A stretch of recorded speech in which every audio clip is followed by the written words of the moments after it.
Welcome to The Deep Dive, your essential shortcut for understanding complex topics. Glad to be here. Today, we're cutting through the noise of the recent second quarter 2025 earnings call for Bruker Corporation. This call happened pre-market August 4th. Right.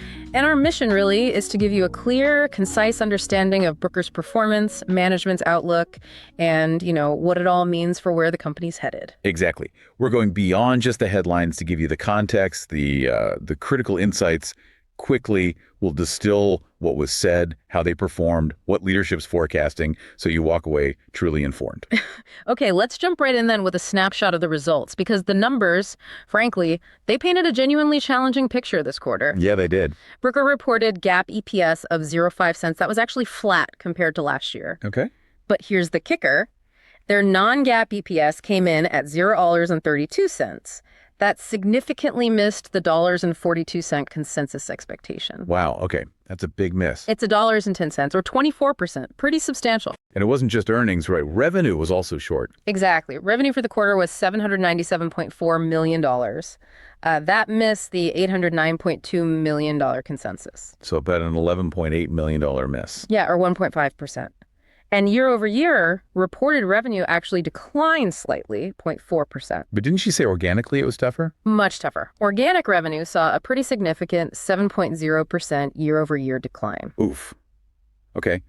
That's a clearer picture of the underlying demand. Right. And adding to that, their non-GAAP operating margin contracted to 9.0%. 9%. From what? Well, it was 4.8 percentage points lower than the previous year, so a substantial squeeze. Wow, 480 basis points. That's significant pressure on profitability. Definitely. And in response, Bruker announced a major cost savings program. They're targeting between $100 and $120 million in annual savings. Starting when?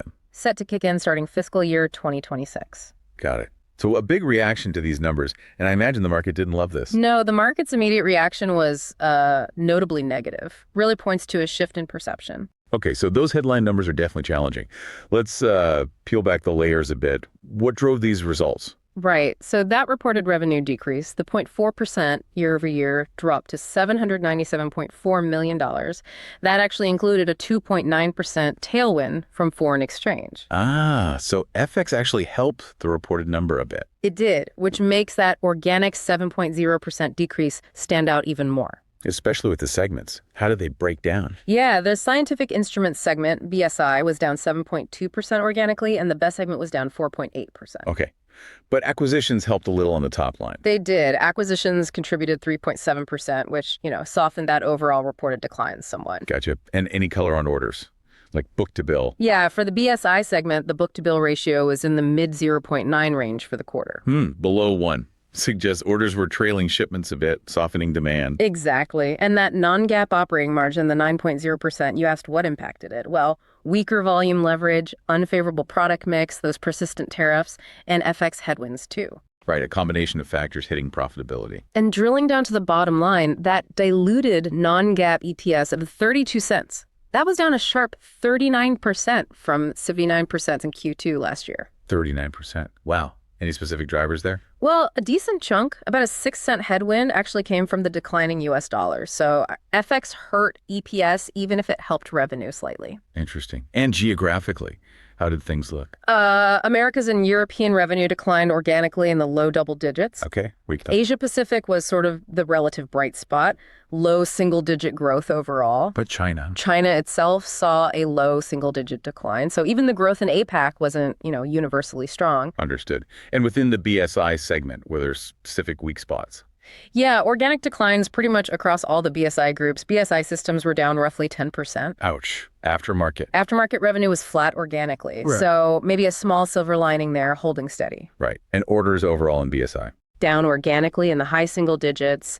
They specifically called out softer academic and government research orders, and a really significant decline in biopharma orders in the U.S. Okay. Yeah. That tracks with what we're hearing from others in the space, too. Yeah. And cash flow.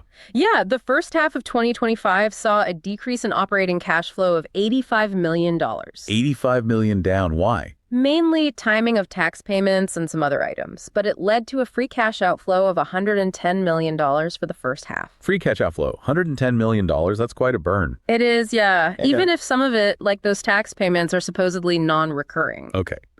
So faced with all these headwinds, the big question is, how's management responding? What's the plan? Well, they were pretty open about it. They highlighted pronounced demand weakness, U.S. academia, biopharma, industrial research. So acknowledging the macro environment. Absolutely. Plus, they pointed to tariffs and FX weighing on things. And then there's China stimulus delays for high-end research gear and just general economic uncertainty making people pause investments. Sounds like headwinds from, well, almost every direction. Pretty much. And their response, as we mentioned, is that significantly expanded cost savings plan, that $120 million in annualized cuts for FY26. Right. And that's not just like trimming travel budgets, is it? No, this sounds pretty broad, affecting supply chain, manufacturing, commercial, admin, even R&D. R&D cuts are always tricky long term. True. They do expect about $30 million of those savings to actually benefit this fiscal year, FY25, mostly landing in Q4. Okay. So some near-term relief baked in. But hitting R&D, how does that square with their innovation story? They usually emphasize that. That's a great point, because despite all this, they did spotlight their innovation, specifically mentioning new TIMS platforms, timsOmni, timsMetabo, timsUltra, AIP. The high-end mass spec stuff, Proteomics and Metabolomics. Exactly. Can you maybe explain for listeners what makes these step changes like they claim? Sure. So TIMS is a type of mass spectrometry. Proteomics is studying proteins. Metabolomics studies metabolites, the small molecules in biological processes. What these new platforms do is basically give researchers much higher speed, sensitivity, and depth. Okay. Like timsUltra AIP is for single-cell proteomics, analyzing proteins from one cell at a time. That's huge for understanding subtle differences, say, in cancer cells versus healthy cells. It really is a step change, allowing much more detailed data collection, opening doors for drug discovery, diagnostics. Right, so pushing the boundaries even now. Yeah, and they mentioned early evaluators are already using them in pilot phases. So they're hoping that signals future market share gains when, budgets eventually loosen up. Makes sense. And they also framed that Biocrates acquisition, the Metabolomics company, and some wins in semiconductor metrology as drivers for future growth, adding consumables too. Right, the growth optionality idea. And they talked about this strategic shift, moving from being just a capital equipment vendor to a, quote, post-genomics solutions provider. What does that actually mean for their business model? Yeah, that's a key strategic pivot they're trying to make. Historically, they sell you the big, expensive machine, right? High ticket, high margin. Yeah. Solutions idea is about layering more onto that. Yeah. Consumables, the things you use with the machine software. Maybe even services like contract research, CRO work. Like the razor and blades model, but for science? Kinda, yeah. It builds more recurring revenue, makes the business less lumpy, less dependent on just those big capital sales cycles. Creates stickier customer relationships too. They want to capture more of the value across the whole workflow. Okay, that makes sense. So trying to build more resilience. And what about their order book, their backlog? It decreased slightly, from about 7 months down to 6.5 months. Still a cushion, but needs refilling, yeah. Shows the impact of those softer orders. They did note, though, that aftermarket and consumables are becoming a more meaningful part of revenue and faster turning. Which fits right into that solution strategy. Exactly. Shows it's starting to happen, providing some balance. Okay, let's turn to the guidance then, the outlook. You mentioned the cost savings are aimed at FY26, but what about this year, FY25? Yeah, the full year outlook for 2025 got cut pretty significantly. Revenue guidance lowered to $3.43 to $3.5 billion. Which implies? Reported growth of 2.4%, but organically, that's a decline of 2.4%. Okay, so negative organic growth expected for the full year now. And EPS. Non-GAAP EPS guidance slashed to $1.95 to $2.05. The prior midpoint was around $2.44. Wow, so that's like a mid-teens % decline year over year baked in now. What drove such a big cut? Basically everything we just discussed. Lower expected revenue, some dilution from M&A, and those increased tariff and FX headwinds hitting the bottom line. And near term, Q3. They expect Q3 organic revenue to be relatively weak, down mid to high single digits year over year. And Q3 non-GAAP EPS likely similar to Q2's $1.32. Okay, so more pain in Q3, but then they talked about Q4 re-accelerating. Yeah, they project a significant re-acceleration of EPS in Q4, largely driven by those cost savings starting to kick in. Remember the $30 million this year? Right. And CEO Laukien really emphasized that cost program for FY26, said it's expected to restore double-digit EPS growth then, even if the market recovery is slow or muted. Even if the market stays weak. That's what he said. They are completely committed to the $120 million in savings regardless of market conditions. That's a bold statement, betting heavily on self-help. It is. It shows they recognize the situation's severity and believe they have levers to pull internally. And beyond 2026, they expect to get back to their usual goals. Organic growth, 200, 300 basis points above the market, margin expansion, double-digit EPS growth once things normalize. Okay. A lot hinges on that once.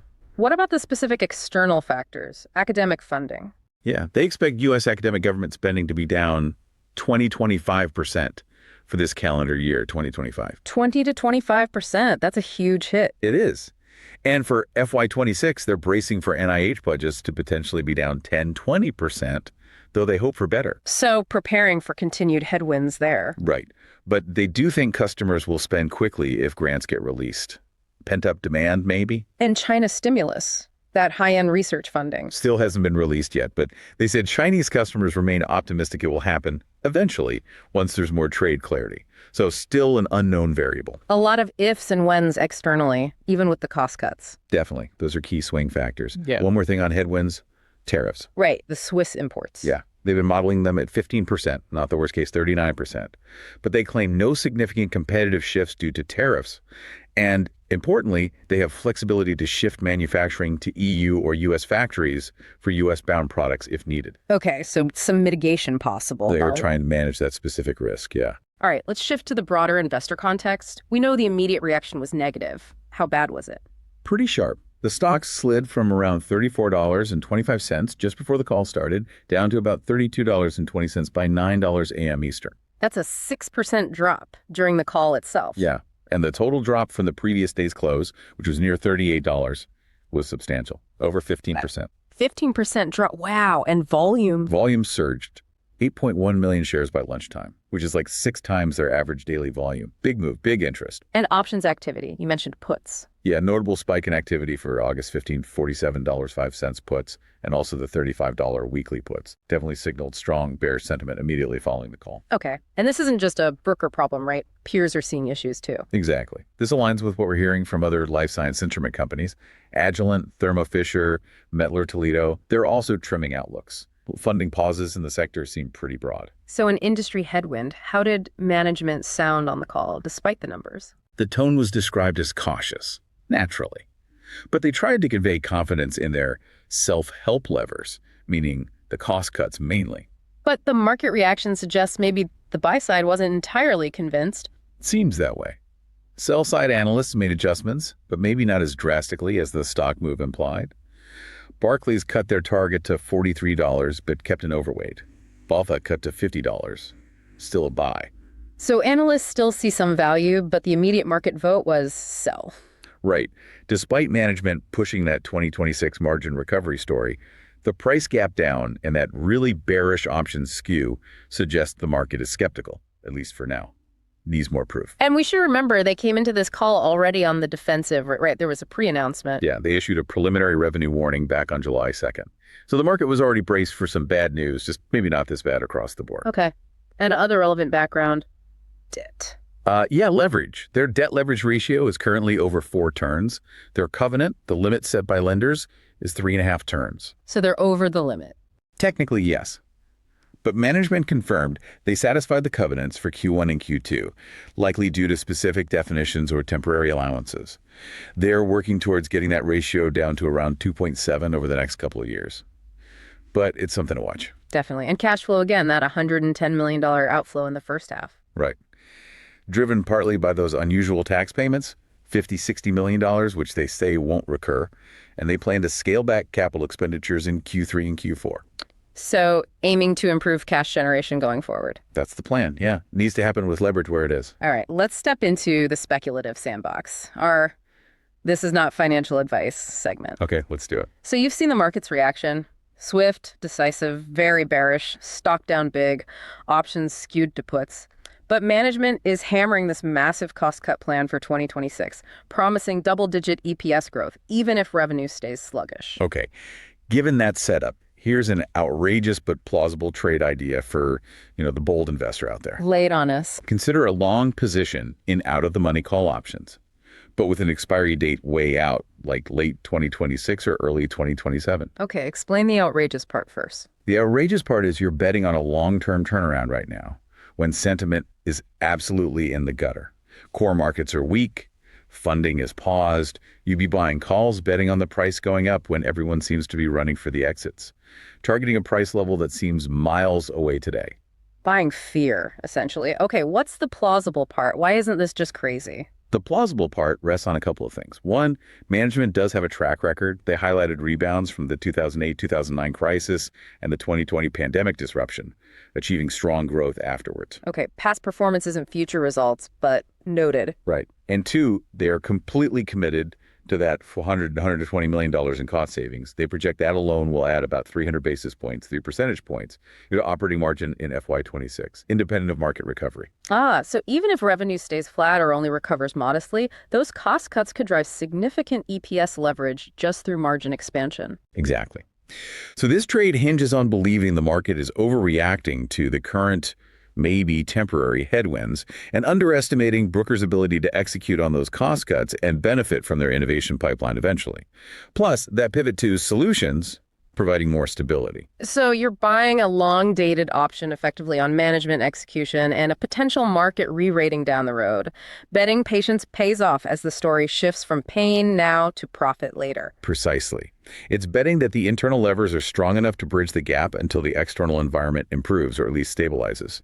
Again, not financial advice, just a thought experiment based on their narrative versus the current market reaction. Got it. Okay, so let's wrap up this deep dive. Bruker Corporation, challenging Q2, significant misses on revenue and EPS. Yeah, driven by broad demand weakness, especially in the US, plus tariffs, plus FX. A perfect storm almost. But management's response is aggressive. A huge cost savings program targeting FY26, aiming to restore double-digit EPS growth, even if the market recovery is slow. And they remain confident, at least publicly, in their innovation pipeline, those new TIMS platforms, and their strategic shift towards being a post-genomic solutions provider, more recurring revenue focus. The immediate market reaction, though, clearly negative. Skepticism is high. Definitely.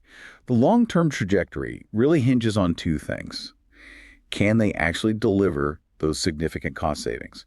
And will those key end markets, academic, biopharma, industrial research, eventually rebound? So what stands out most to you in this whole picture? Is it the depth of the current downturn or the conviction behind the recovery plan? For me, it's that tension. The severity of the current results versus the confidence management projects, about controlling their own destiny through costs and innovation. How do you weigh those near-term pains against that 2026 rebound story? And maybe the bigger question, can this pivot to solutions really gain traction fast enough to offset these cyclical capital equipment headwinds? That's something worth exploring further. We encourage you to keep digging into these dynamics.